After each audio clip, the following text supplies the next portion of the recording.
Béni. Merci à Dieu ce soir pour la grâce de Dieu. Nous avons besoin de Jésus. Le temps est difficile, le temps est court. Peuple du Seigneur, vous avez besoin de Dieu plus que jamais. Mes amis, vous avez besoin de Dieu plus que jamais. Nous sommes dans les dernières minutes, dernières secondes, derniers mois, dernières années. Le Seigneur revient. Il n'est pas loin. Nous sommes rentrés dans, écoutez, j'appelle ça une ère supplémentaire. Il y a comme un engrenage de plus qui s'est mis. Le temps n'est plus ce qu'il était. Nous vivons un temps qui a changé.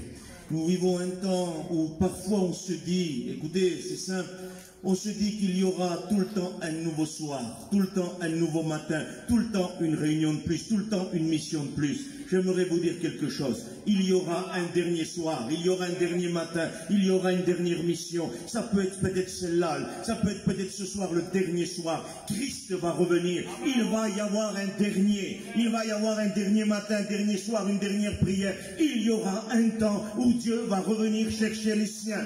Que Dieu soit béni. Et nous croyons que ce temps est proche. Et nous avons besoin de nous affermir. Nous avons besoin de proclamer haut et fort au monde entier que Christ est ressuscité. Est-ce que vous le croyez? Jésus est ressuscité.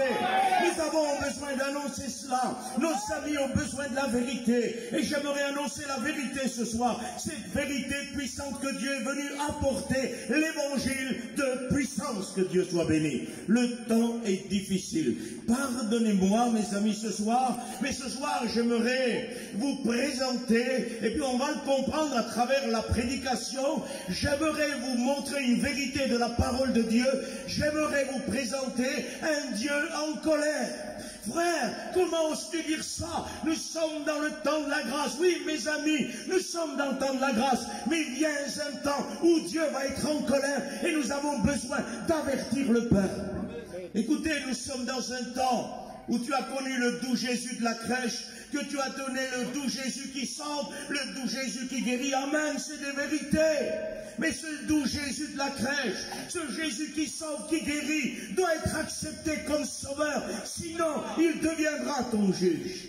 Et j'aimerais vous parler ce soir, j'écoute le Saint-Esprit, parce que le livre d'Ésaïe dit, consultons la sentinelle. Que dit la sentinelle? La sentinelle dit, la nuit vient, mais le matin vient, mais la nuit suit de près. Si vous voulez savoir, interrogez, convertissez-vous et revenez. Mes amis, il est temps de vous convertir.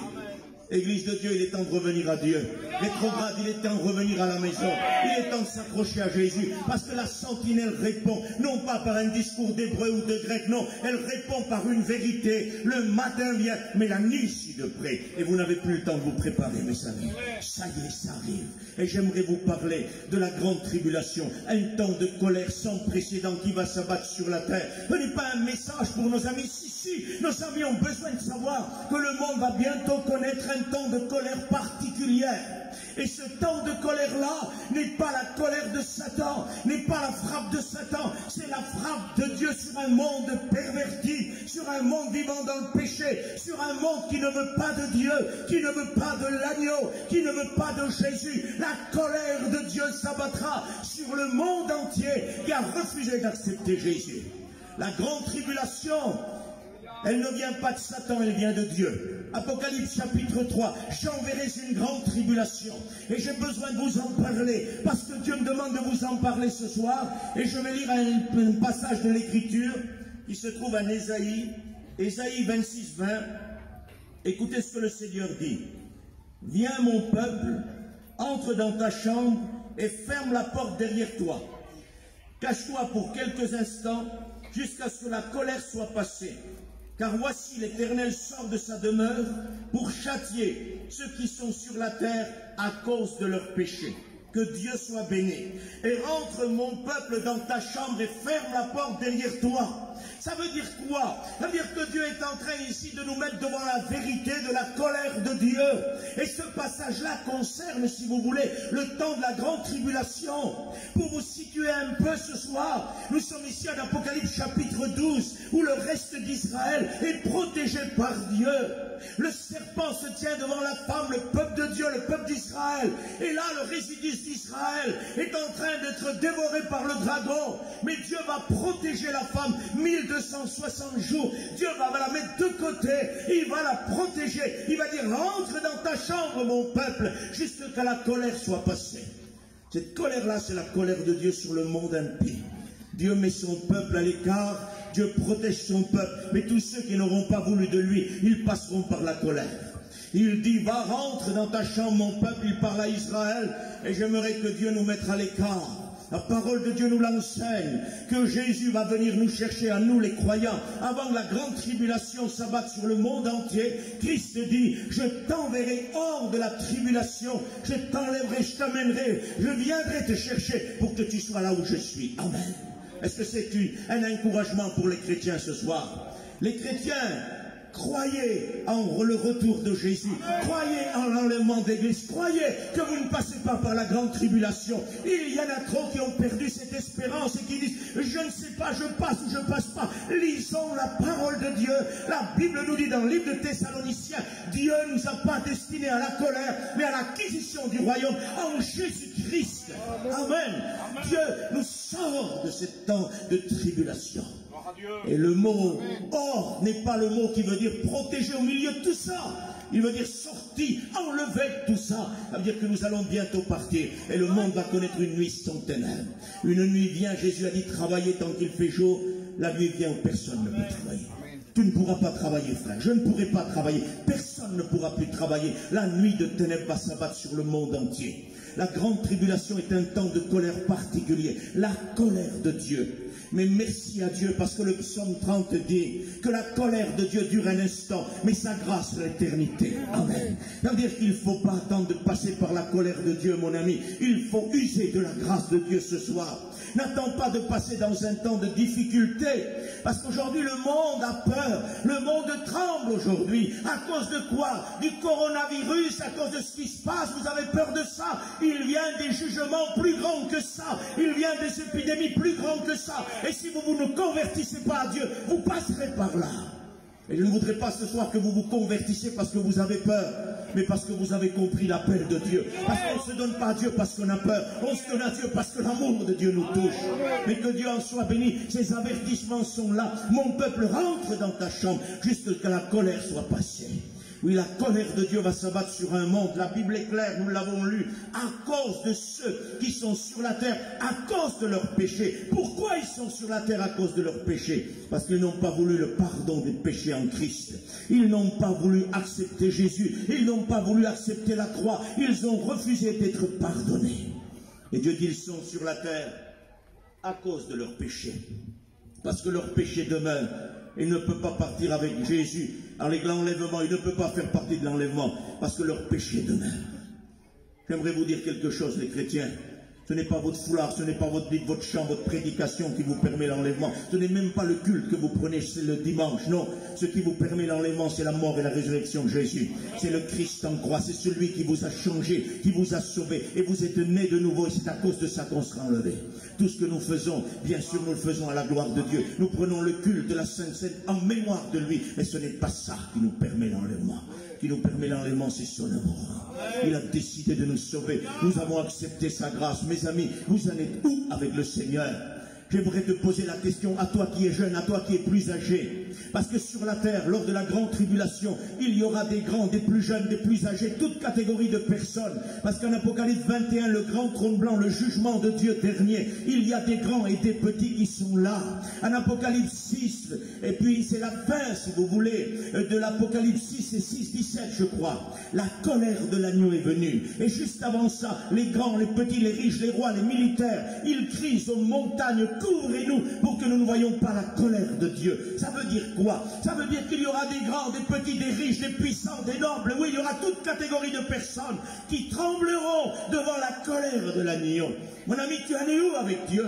Est-ce que tu crois que le monde va encore aller de l'avant et de l'avant? Tu crois que tu t'en sortiras? Jésus a dit, mais que ferez-vous à la fin? Comment vous en sortirez-vous? J'aimerais vous poser la question.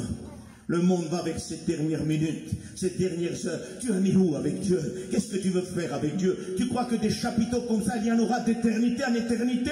Ces chapiteaux arrêteront, les réunions finiront, parce que Dieu va revenir chercher son église. Ça va s'arrêter. Le livre d'Ézéchiel dit, la tiare, le diadème sera ôté, les choses vont changer, le système du religieux spirituel d'aujourd'hui va cesser, parce que les choses sont en train de changer. Christ va revenir, il va revenir. Et tous ceux qui ne connaissent pas une communion avec Jésus seront bien malheureux sur la terre. J'aimerais que nous le comprenions ce soir. Tu en es où, jeune ou plus âgé? Tu en es où avec Jésus? Est-ce que tu crois que les réunions que nous faisons sont pour passer le temps? Nous ne sommes pas au cinéma, nous ne sommes pas au théâtre, nous sommes devant la véritable parole de Dieu qui nous déclare que bientôt un jugement s'abattra, et ce jugement s'appelle la grande tribulation. C'est la colère de Dieu qui s'abattra sur le monde entier qui a refusé son Fils.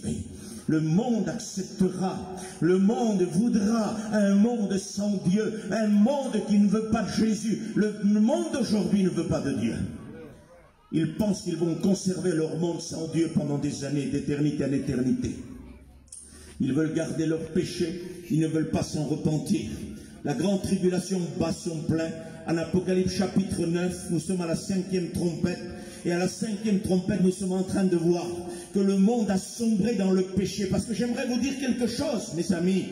Aujourd'hui, dans le monde entier, la puissance de Satan vit, la puissance des démons vit, la puissance de Satan est encore sur le monde aujourd'hui, en pleine effusion.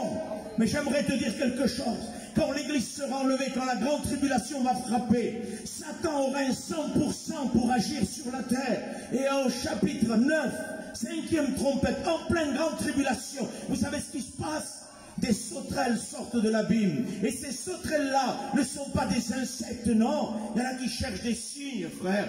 Dans des sauterelles d'Afrique, dans des bruits de baleines. Arrêtons-nous. C'est la Bible qui compte. Ce n'est pas le bruit de baleines. Ce n'est pas des insectes. C'est ce que dit la Bible. Et quand la Bible parle de ces sauterelles-là, ce n'est pas des insectes. Ce sont des démons de toute catégorie qui sortent de l'abîme pour aller dans le monde entier et saisir les âmes et les tourmenter. La puissance qu'ils ont, c'est de tourmenter les hommes pendant 5 mois. Laisse-moi te dire quelque chose, le tourment qu'apporteront les démons dans la grande tribulation est un tourment que jamais le monde n'a connu. C'est un temps où jamais la terre n'a connu de si grandes difficultés. Jésus a dit, ça sera un temps de grande détresse que le monde n'a jamais connu et qu'il ne connaîtra jamais. Et si ces jours ne seraient pas abrégés à cause des élus, personne ne serait sauvé. Un temps de grande détresse, quelque chose de terrible. Ces sauterelles vont sortir de l'abîme. Il y en a qui ne sont pas d'accord avec ça. Ils disent, non, non, non, les sauterelles, ce n'est pas des démons, c'est des insectes. Vous savez ce que dit le chapitre 9? Il dit que le roi de ces sauterelles, le maître de ces sauterelles, c'est Apollyon et Abaddon. C'est destructeur, Satan. En grec ou en hébreu, Satan restera toujours le destructeur. Ça veut dire que le maître de ces sauterelles, c'est Satan. Excusez-moi, Satan n'ouvre pas un zoo pour garder des insectes. Non, non. C'est des démons qu'il garde. Il est le maître des démons, il est le chef de toute principauté. Et lors de la grande tribulation, ces démons qui sont déjà aujourd'hui en action et qui agiront dans un pourcentage plus élevé. Parce qu'il y en a qui disent, frère, chapitre 9 ne peut pas être prêché, c'est la grande tribulation. Je ne prêche pas la grande tribulation pour l'église d'aujourd'hui qu'on est là, non. J'aimerais juste vous dire que la manière d'agir de Satan dans la grande tribulation ou dans la période de l'église, c'est la même. C'est juste le pourcentage d'action qui change. Dans la grande tribulation, il y aura un 100% d'action. Ici, là, peut-être 60, 50, 30, 20, 10, je ne sais pas. Normalement, c'est l'Église qui retient tout ça. Mais aujourd'hui, nous avons failli dans la responsabilité. L'Église s'est intégrée dans le monde. L'Église a fait irruption dans le monde et le monde est rentré dans l'Église. Nous avons besoin de venir au pied de Jésus. Je disais ça dimanche au culte, je disais ça. On a besoin de sortir de l'agitation de Marthe et de venir dans la paix de Marie au pied de Jésus.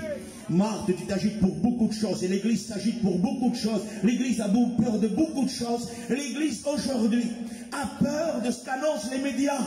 Ayez peur de ce qu'annonce la parole de Dieu, les chrétiens. N'ayez pas peur des médias. Les chrétiens sont collés au poste de télévision. Il est temps que vous soyez collés à ça. Parce que vous allez être surpris. Un temps va venir où Christ va dire, je vais vous surprendre. pour ça qu'on ne veut pas être surpris. Les médias vous annonceront jamais le retour de Jésus. La parole l'annonce, la parole le prédit, la parole le prophétise. Le retour de Jésus est écrit là. Un temps difficile, un temps de grande tribulation est en train de venir. Dans cette 5e trompette, le monde connaîtra le tourment des démons. Ils disent qu'ils sortent du puits de l'abîme. Et vous savez ce qu'ils produisent? Ils produisent, si vous voulez, leur impact du tourment, il produit la piqûre du scorpion. Vous savez ce que produit la piqûre du scorpion? Il produit un étouffement là. Quand on est piqué par un scorpion, on s'étouffe. Il y a comme une simulation d'infarctus. On s'étouffe là, on ne peut plus respirer. Vous savez ce que c'est ça? Ce que le monde appelle le stress. Nous savons que c'est l'impact des démons. Et il n'y a pas de stress dans la vie d'un chrétien. Il ne devrait pas y avoir de stress dans ta vie, mon ami. Parce qu'en venant à Jésus, le stress, l'angoisse disparaît et la paix de Dieu envahit le cœur. Le monde nous parle de stress, d'antidépresseurs, de médicaments pour enlever le stress. Non, c'est ça le médicament, il est là. Il est là. Un homme de Dieu a dit, la médication est bonne, mais la méditation est meilleure. Amen. C'est vrai, la méditation est meilleure. On n'est pas contre les médicaments, mais attendez, le monde veut nous faire vivre sur des antidépresseurs. Le monde voudrait nous faire vivre au quotidien avec des antidépresseurs dans la poche et de les prendre matin, midi et soir pour que le stress disparaisse. Jamais vous enlèverez le stress de votre cœur. Ce qui enlève le stress, c'est la puissance de Dieu par la croix. C'est Jésus-Christ. Un démon n'a pas peur des antidépresseurs, non. Il ne trempe pas devant ça, il trempe devant le sang de l'agneau. Mes amis, vous avez besoin de venir à Dieu. Vous avez besoin de vous donner à Dieu. La grande tribulation arrive. C'est un temps de détresse. Christ a prédit ça. Il l'a dit, l'a averti. Pour quelle raison vous croyez? Parce qu'il veut que nous soyons de ceux qui viennent à lui, de ceux qui usent de sa grâce, que personne ne se prive de la grâce. Et j'aimerais te dire, mon ami, si tu n'acceptes pas Jésus, tu te prives de la grâce de Dieu et tu auras part au jugement. L'Apocalypse 6 dit, voici, le jugement est venu, la colère de l'agneau est là, ça y est, nous sommes devant le 6e saut et puis la colère est venue, elle est accomplie, l'agneau est en colère, frère. Il est enragé, l'agneau, parce qu'on a refusé sa grâce, on a refusé son pardon, il a souffert, il a supporté l'ignominie, les crachats, il a tout supporté, on l'a amené comme on mène un agneau à la boucherie, il n'a point ouvert la bouche, cependant, il s'est chargé de nos maladies, de nos infirmités, et il a pardonné nos péchés. Ça, c'est Dieu, ça. C'est Jésus, ça. Il est en colère parce que tu l'as refusé. Et je peux te dire librement ce soir, accepte le Christ. Accepte Jésus. Ne sois jamais devant un agneau en colère. L'agneau de Dieu, Jean-Baptiste l'a présenté. Il y a, si vous voulez, 2 phases dans l'action de l'agneau. La première phase, c'est celle que Jean-Baptiste a dit, voici l'agneau de Dieu qui ôte le péché du monde. Amen. J'aimerais te le présenter ce soir. C'est lui qui ôte le péché du monde. Il n'y a personne, aucun pèlerinage, aucune action, non. Il n'y a pas d'autre Dieu que Jésus-Christ, dit la Bible. Et tout genou devra fléchir devant le Fils de Dieu. Il n'y a point d'autre Dieu. Jésus-Christ, le Fils de Dieu. Le Fils de Dieu qui est mort à la croix. Jean-Baptiste a dit, voici l'agneau de Dieu qui ôte le péché du monde. Ce n'est pas une formalité religieuse, l'agneau. Non, il ôte le péché du monde. Et le monde est frappé à cause de ses péchés. Nous l'avons lu. Il dit, mon peuple, rentre-toi. Mais le monde va être frappé à cause de son péché. Est-ce que tu crois pouvoir fuir la colère de Dieu? Non. Jean-Baptiste a dit en Matthieu 3, mais qui vous a appris à fuir la colère à venir? Vous croyez que vous pouvez fuir la colère à venir? Vous croyez que ce monde d'aujourd'hui qui est en train de nous mentir, que tout ira bien et que ça va s'arranger? Non, ça ne va pas s'arranger. La Bible prédit de pire en pire et de mal en mal. Il y aura des temps très difficiles, des épidémies, vous en connaîtrez plus que ce que vous en connaissez. Ça n'ira pas de mieux en mieux. Nous sommes rentrés dans une phase finale. Nous ressentons par le Saint-Esprit que la phase finale est enclenchée. Ça y est, tout est enclenché, tout arrive, nous le ressentons. Je disais ça à ma femme cet après-midi. Il n'y aura plus un été comme il y avait, il n'y aura plus un hiver comme il y avait, il n'y aura plus un soir comme il y avait. C'est une autre phase et je suis convaincu de ça. Dieu me convainc de ça. Nous avons franchi un cap et vous devez vous réveiller, mes amis. L'Église, vous devez vous réveiller. Nous sommes rentrés dans une phase nouvelle. Il est temps de s'accrocher. Excuse-moi, t'accroches pas aux missions, t'accroches pas au séminaire, t'accroches pas à la réunion, accroche-toi à Jésus. Accroche-toi à Jésus. Parce que ça ne te sauvera pas. Ça ne te sauvera pas de juste venir à la réunion sans accepter Jésus. Ça ne te sauvera pas de juste venir à la réunion et de ne pas avoir de communion avec lui. Parce que dans le ciel, il n'y aura plus de réunion. Il y aura la plus grande des réunions. C'est lui le pasteur des brebis. C'est lui qui l'organisera. C'est lui qui prêchera. Et on l'écoutera. Est-ce que vous le voulez ça? Église de Dieu, affermis-toi. Nous sommes rentrés dans une phase nouvelle. Je répète ce que le Saint-Esprit veut que je répète. Il y a comme un engrenage qui s'est déclenché. Nous avons avancé. Réveille-toi, Église de Dieu. Réveille-toi. Mon ami, prends le temps d'être sauvé. Prends le temps de donner ta vie à Dieu. Le temps est difficile. Christ a dit, vous entendrez des épidémies, des pestes au coin du monde. Vous entendrez des tremblements de terre. Aujourd'hui, écoutez, vous pouvez me dire, il y a tout le temps eu des tremblements de terre. C'est vrai. Il y a tout le temps eu des épidémies, c'est vrai. Il y a tout le temps eu des tsunamis, il y en a tout le temps eu. Mais la grande tribulation sera porteuse de tsunamis que jamais le monde n'a vu, de tremblements de terre que l'échelle de Richter ne pourra pas comparer l'intensité. Elle sera trop petite à l'échelle de ces tremblements de terre. Il y aura des tsunamis à une échelle que vous ne pouvez même pas vous imaginer, des tornades, des cyclones que jamais le monde n'a connu. Oui. Des tsunamis dont la Bible dit, les hommes ne sauront que faire au bruit de la mer. Oui, les hommes ne sauront que faire. Pour l'instant, on croit qu'on sait faire, on croit qu'on s'en sort, mais viendra un temps où Dieu prendra les rênes du monde entier. Quand Dieu décidera d'envoyer son Fils, parce que la parole de Dieu dit que Dieu a établi un jour par lequel il jugera le monde entier par son Fils Jésus-Christ. Pour l'instant, il veut sauver le monde entier. Il veut te sauver à toi, jeune, plus âgé. Il veut te libérer. Il veut te libérer. Le monde veut te détruire. Le monde est porteur de fausses illusions. Dieu est porteur de vie. Je t'en supplie, viens à Jésus, viens à Dieu, donne ta vie à Jésus, sors de ce système, sors de ce système. Le Saint-Esprit me demande de te dire, les angoisses, les antidépresseurs que tu prends matin, midi et soir, il faut que tu t'en débarrasses, tu n'en sortiras jamais. Ils te disent, ça va aller mieux, ça va aller mieux. Non, non, il faut que tu sors de ça. Il faut que tu viennes à Jésus. Le sang de Jésus est un breuvage, le sang de Jésus purifie, oui. Chapitre 9. Les démons tourmentent les hommes. Les hommes, les femmes, les jeunes, les plus âgés sont tourmentés par les démons dans le temps où nous vivons aujourd'hui, à une hauteur qui n'est pas comparable au temps de la grande tribulation. Oui, c'est vrai, mais il y a un tourment qui vient. Ils sont en train de faire passer ça pour le stress, mais ce n'est pas le stress, ce sont la puissance des ténèbres qui est en train de saisir le jeune, le plus âgé. Tout le monde est pris par ça.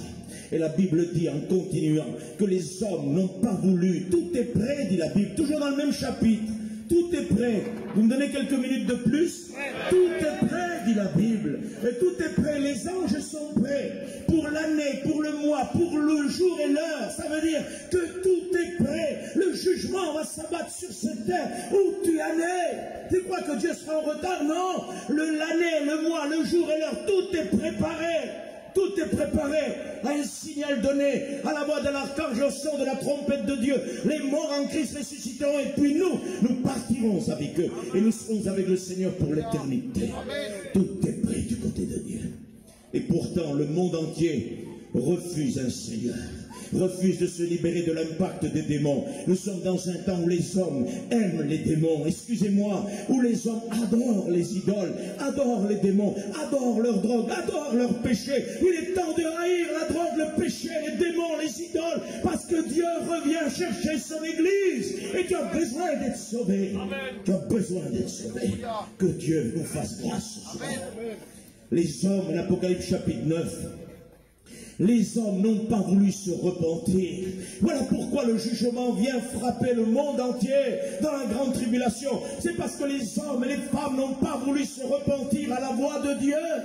Ils ont refusé de se repentir de leurs péchés, de leurs débauches, dit la Bible. En chapitre 9, vous le lirez. Ils n'ont pas voulu abandonner leurs péchés, leurs débauches, leurs drogues, leurs enchantements. Parce que le mot enchantement est traduit par pharmakéa, drogue douce ou drogue puissante. Et nous sommes en train de vivre un temps où la drogue est en train de détruire notre jeunesse, les plus âgés, les plus vieux. Un temps où le Père se drogue avec le Fils. Mais pourquoi acceptons-nous ça? Pourquoi nous sommes habitués à ça? Refusons le péché dans nos foyers. Disons non au péché. Disons non à ça, que le respect entre le Fils et le Père soit encore là, que la mère avec la belle-fille soit dans la paix, que le Fils avec le Père soit dans la paix. Et ça, c'est l'Évangile qui nous permet. Et ce n'est pas ce monde corrompu, et ce n'est pas ces démons qui tourmentent, non, c'est Dieu avec son Esprit Saint, c'est la puissance de l'Évangile. Là où le Christ rentre, la paix se met. Tu veux dire au revoir à la drogue? On dit bonjour à Jésus. Tu ne pourras pas t'en sortir si tu es drogué. Écoute, tu peux rentrer dans la meilleure des cliniques pour te désintoxiquer, je ne sais pas comment ça s'appelle. Tu n'y arriveras jamais. Une fois que tu es drogué, c'est trop tard. Tu es drogué pour la vie. C'est terminé, tu n'as pas d'issue. Tu es méchant, pasteur. Non, la seule issue, c'est celle-là. Écoute-moi bien. Mon sang est un breuvage. Le sang de Jésus délie de tout lien, de tout péché. Le sang de l'agneau est bon pour le drogué, est bon pour celui qui est lié. Le sang de l'agneau est quelque chose de formidable. J'ai essayé, pasteur, la drogue me tient, mais tu n'as jamais essayé le sang de l'agneau. Il est temps de te repentir ce soir. Ne fais pas comme ceux du chapitre 9 qui refusèrent de se repentir. Repens-toi ce soir et dis à Dieu, j'ai besoin de toi. J'en ai marre de la drogue, j'en ai marre du péché, j'en ai marre de mon foyer. J'ai besoin de Dieu. Et Dieu va te bénir. Il va te libérer. Il n'y a plus de temps. Pourquoi tu crois qu'on est là? Tu crois qu'on n'aurait pas mieux à faire, nous les serviteurs? On est là parce qu'on sait que c'est le dernier moment. On est là parce qu'il n'y a plus de temps. On est là parce que nous t'aimons d'un amour de Dieu. Et il faut que tu te libères. Il faut que tu te libères. Il faut que tu viennes à Jésus ce soir. Dieu t'appelle. Le temps de la grande tribulation. Et il va tourmenter le monde entier. Et des épidémies, comme tu vois aujourd'hui, c'est rien du tout. C'est 2% de ce que le monde connaîtra. Alors si tu trembles déjà aujourd'hui en face du coronavirus, qu'est-ce que ça sera lors de la grande tribulation si tu ne t'es pas converti et que tu n'es pas enlevé? Tu vas trembler. Toutes les larmes de ton corps vont couler. Et une épidémie explosera à droite, une à gauche, aux quatre coins du monde en même temps. Des épidémies, des tremblements de terre, des cyclones, de tout il y aura. Un temps de difficulté. Le soleil brûlera les hommes. Des grêlons de 32 kilos à peu près frapperont la terre. Tous les plus grands édifices qui aux yeux du monde paraissent merveilleux aujourd'hui s'abattront devant l'impact des jugements de Dieu. Rien ne tiendra devant Dieu. Tout ce qui est orgueilleux, les îles, dit la Bible, furent remuées devant l'agneau. Ça veut dire que les îles aujourd'hui, les paradis sur terre, frère, ce qu'ils appellent les paradis sur terre, ils vont trembler ces îles-là. Quand Dieu va venir juger le monde entier, ils trembleront les îles paradisiaques à cause du péché sur les jeunes enfants, le péché, la débauche et tout ce qu'il y a, et que le monde entier est friand à cause de ces choses-là. Il les jugera et ils vont trembler les îles. Oui. Tout ce qui est élevé sera frappé en dernier moment.